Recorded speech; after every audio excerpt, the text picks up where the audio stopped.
Well, turning to another big story for us today, the Iran nuclear talks extended again past today's deadline. And we're told that this will extend at least another few days to when talks reconvene on Thursday.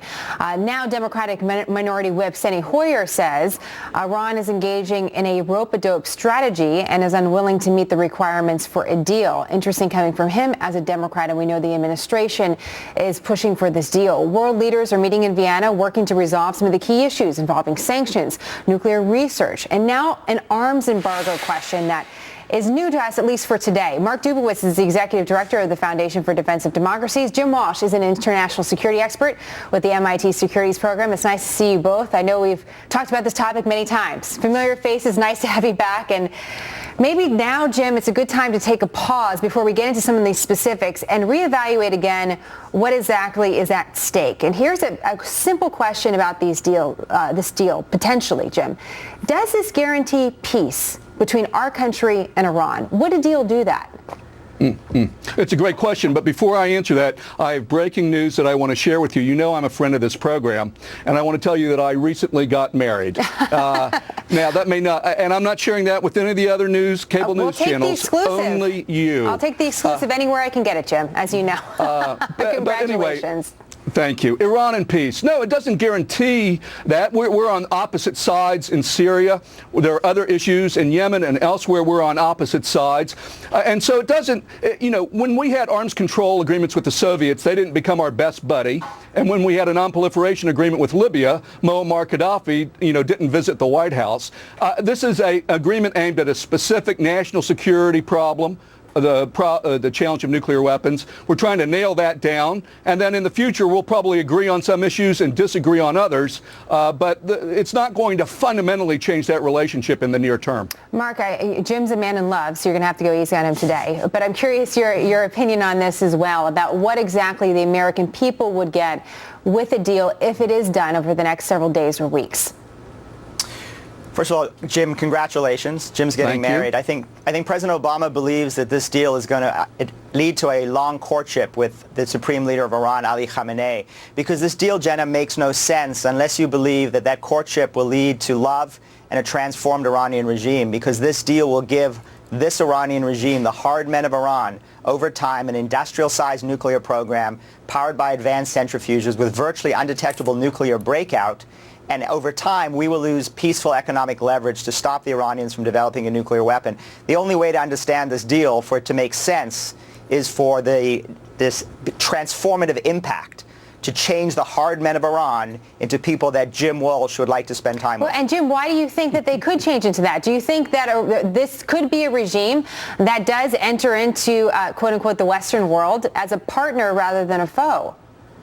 Well, I think, again, there are some issues. Countries are normally, in international relations, are driven by national interests. That's the core fundamental of international politics. And there are cases where enemies agree on certain issues and then disagree on others. For example, Afghanistan. I don't think Iran wants Afghanistan to return to the Taliban and to fall apart. We don't want that to happen. In Iraq, we don't want ISIS to take over Iraq, and certainly Iran doesn't want that to happen. So again, on particular narrow issues where there's common national interest, I think we'll see cooperation, as we see the U.S. cooperating with China on some things or on Russia on others, even while we vigorously compete in other areas. Yeah, let's interesting point. Let me get Mark to weigh in on that. What about that, Mark? As we see a new issue emerge now about an arms embargo, the Iranians want an arms embargo totally gone. Just a reminder to our viewers that Iran is the #1 state sponsor of terror. So besides the nuclear program, we have other really important disagreements with them.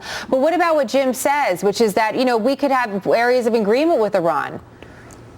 Well, we may have narrow areas of agreement, but here's the fundamental problem, Jenna. They're the leading state sponsor of terrorism. They're fanning the flames of sectarian warfare in the Middle East. They are primarily responsible for the rise of ISIS because they actually created the conditions for the rise of ISIS as Iranian-backed Shiite militias and governments brutalized the Sunnis of Syria and Iraq. So you have a government that today in Iran is negotiating a deal that will give them an industrial-sized nuclear program with virtually undetectable breakout a pathway to a nuclear weapon. They're going to get hundreds of billions of dollars in economic relief. They're going to be more powerful regionally, and they are going to be in a position where they can become the dominant player of the Middle East. They have out-negotiated John Kerry. They've out-negotiated President Obama.